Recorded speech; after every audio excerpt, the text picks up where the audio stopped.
So first of all, what is your response to that?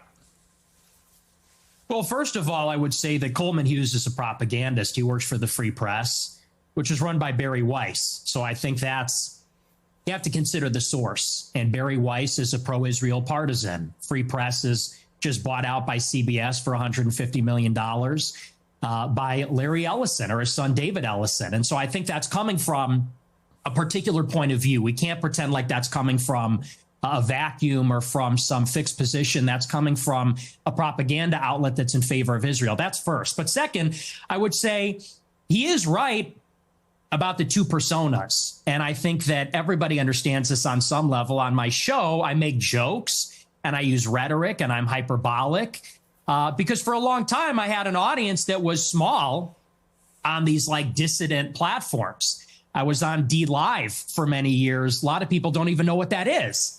And so I had a small following and we had sort of like an in-group sense of humor and memes and things like that. And you talk about it one way on a freewheeling live stream when I'm by myself and I'm ranting and we make jokes and we play devil's advocate. We play with different positions. But then when you sit down in an interview like this one and people ask me a good faith question, what do you actually believe? Well, then I clarify and I say, well, here I'm not joking. Here I'm not being hyperbolic. I'm not being rhetorical. I'll tell you precisely what I believe.